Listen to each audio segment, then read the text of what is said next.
Hey everyone, welcome back to Podcast for Your Life. I'm Jam. Jason's here also. Hi. And today we're going to talk about accents. All right.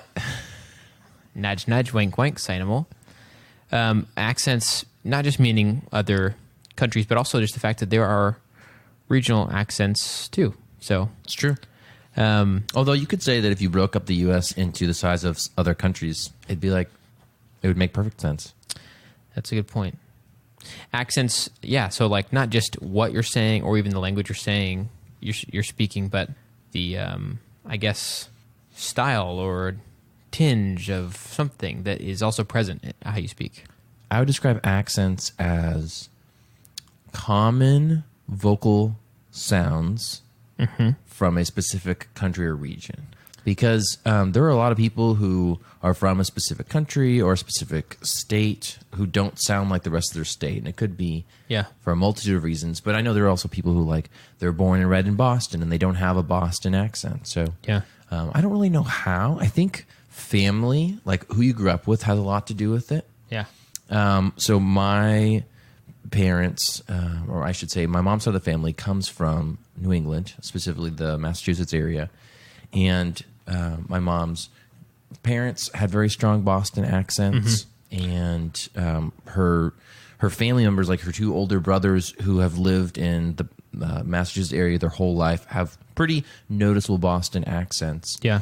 And she doesn't. And she lived there for like the first 45 years of her life, which is really interesting.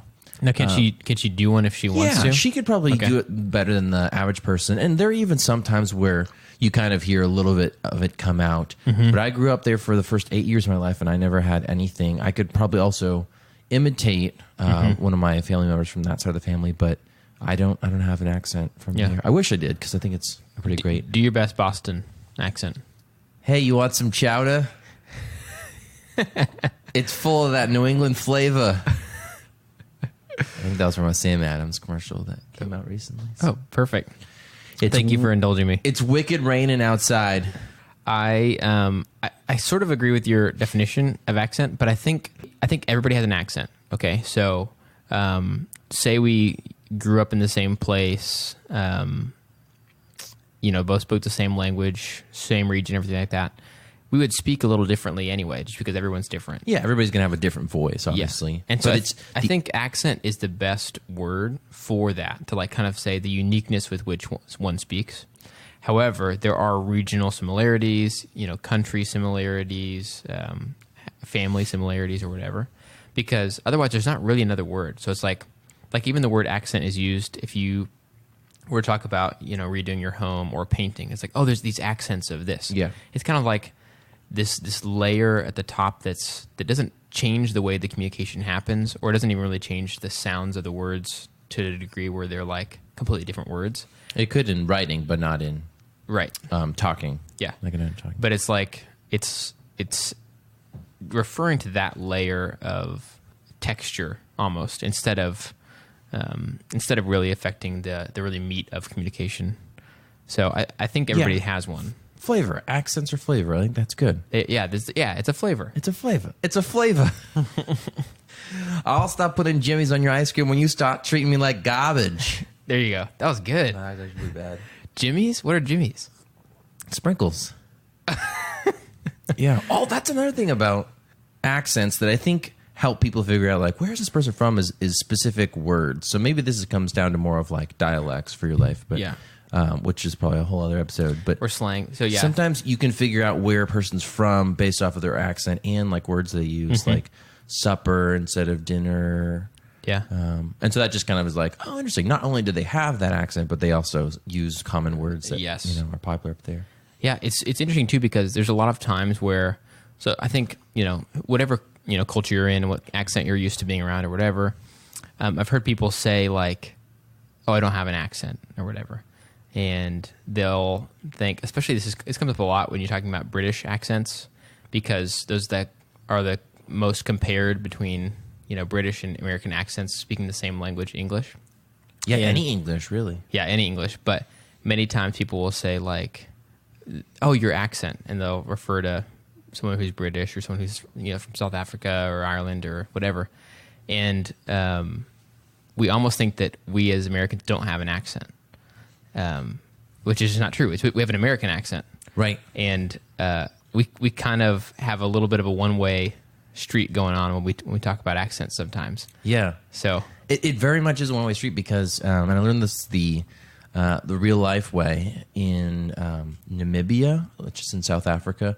This was probably 8 years ago, 7, 8 years ago, because we met some folks. This was the first time I'd been out of the country, and we spent a week with some people from Namibia on a mission trip, and they were telling me like, "Oh yeah, I can. You have a very strong American accent." And I'm like, "What does that even sound like?" Yeah. And then when they tried to like imitate you, you're like, "Oh, okay, I gotta see what that is." Just like when we say, "Oh, you have a British accent" or "You have a Scottish accent," we'll imitate what the stereotypes of that accent sound like. Yeah. To that person, but they probably hear it and they're like, "That just sounds like normal," like So accents definitely are kind of a one-way street. I was listening to or watching an interview with Hugh Laurie, who an actor. He played Dr. House, and he's been on a lot of other stuff. Stuart Little, throwback. He can do a really good American accent. And Fooled me. But in the interview, somebody said something like, they were trying to get him to basically do the American accent, and they said something like, "Oh, drop your accent. Let's hear what it sounds like," or something. He's like, "No, I'm not going to drop my accent. I'm going to put on an American accent. It's not like I have this extra layer I should take off. It's that I'm going to, pretend to do this other flavor, this other accent." Maybe they didn't know that he was British. No, they did. They did. Okay. It just kind of reveals our bias Gotcha. whenever we say Right. it like that. Like, "Oh, hey, drop your accent real quick," and as if it's like an extra like As if like you would talk like all Americans do. right.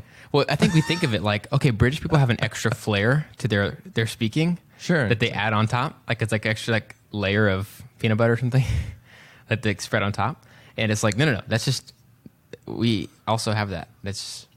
Ours just sounds more normal to us. They potentially were the first English speakers, which means that the original English language probably sounded like it should have been spoken in like UK English, right? Yeah. And then obviously you get some different dialects with Scottish and Irish and stuff. But I bet when they came to America, they're like, we got to stop sounding like we're British. So they probably just turned into us.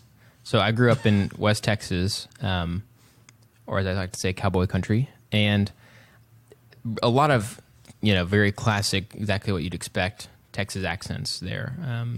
A lot of people speak with the southern drawl, the cowboy sort of deal, and The Texas Southern Cowboy deal.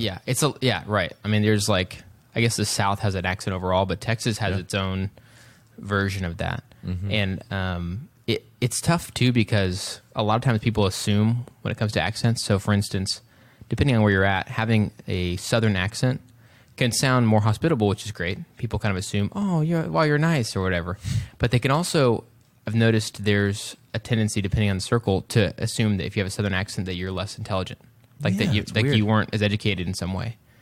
And I'm not sure if that was the reason or not, but I've tried really hard not to have a Texas accent. Because of that? I don't know. I'm not sure if that. I mean, that's probably a factor, but I didn't think that growing up because everyone around me had an accent, so it wasn't like Yeah, interesting. these people aren't smart. It's just, I think some things were just annoying because you can argue all day, but sometimes it's like this word objectively should be pronounced this way, like to some degree. The word pen, P-E-N, it's common in the South to hear it say pin, a pen. Pen. Yeah. Yeah. And so I got annoyed by some of those things and didn't want to sound that way. Wow. So I've tried not to have an accent. So there's like a negative deal because really no one should feel like they need to sound some other way, right? Yeah, that's true. Like they should be able to just grow up and whatever their voice what happens to their voice, this is what happens to their voice. But that's interesting because I think there are some accents that I just think certain folks don't like. Yeah. certain accents. And it's not like, oh, these are the most hated accents in the world. I don't think that exists. But I do remember one time when one of my coworkers was telling me after I told her I was from Boston, she said, "Oh yeah, I hate the Boston accent. I think it's so annoying." And I was like, "What? Are you kidding? It's one of the most like flavorful accents in the Yeah. in the whole United States, you know." It's a And she strong didn't flavor. have any accent, so she didn't have anything. So Yeah. she had a quote unquote American accent without Yeah. any regional undertones.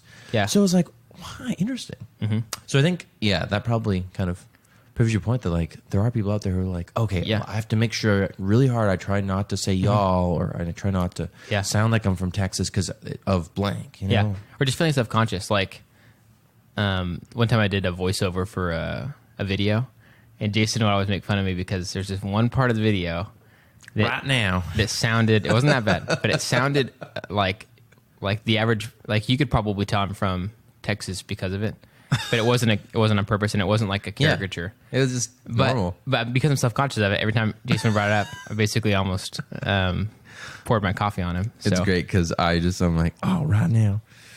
And then I sent that video to my friend who lives in Pennsylvania, and he said, "Oh, I love, man, the warmth of your like Southern voice. Just I really like that."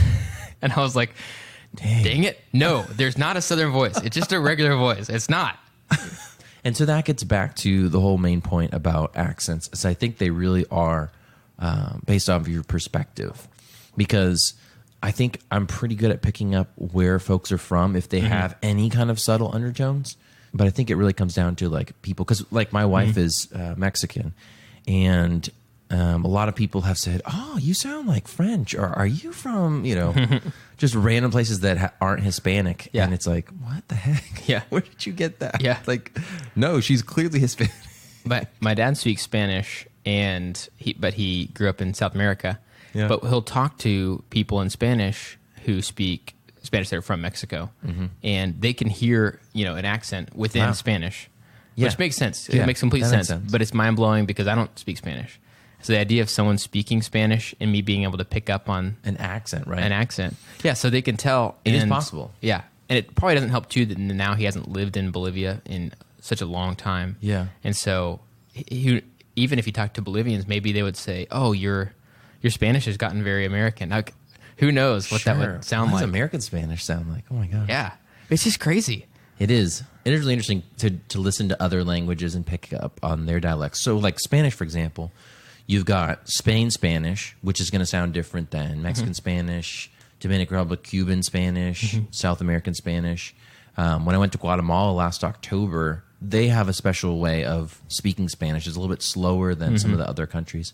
So it's interesting because it's like they're not saying different words necessarily. Yeah. They're just speaking their language in a different way that I don't fully understand what they're saying, but I can pick up a little bit of a different accent. So it's kind of cool. Yeah, That's probably how it is with English. Like when people hear English speakers, we have so many different accents out there.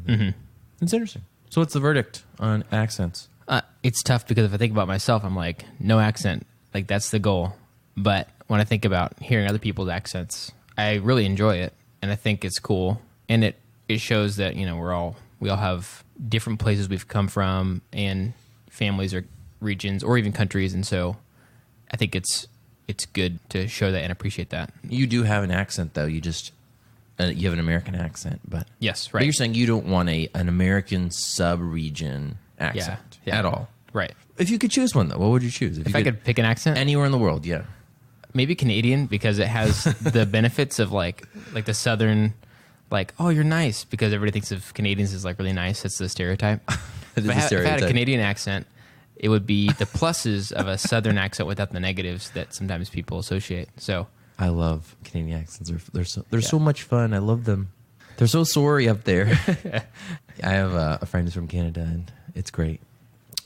I would choose the South African accent. okay, I think it's the hardest English-speaking accent in the world to imitate, yeah, and thus I would choose that. that's a great one. The coolest. I just don't even know how to describe it. It's like it's slightly South African. It's slightly British. It's slightly Australian. Accents, sometimes they speak louder than words. Cheers. Accents, human flavor. Yeah, Accent. that's right. No, it's good. Accents, human flavor. Well, that is all the time we have. Thanks so much for listening. And don't forget, you can suggest topics to us via Facebook or email or our website or whatever. Mm-hmm. So, Yeah, thanks, guys. As they say in West Texas, where Jam's from, hasta luego.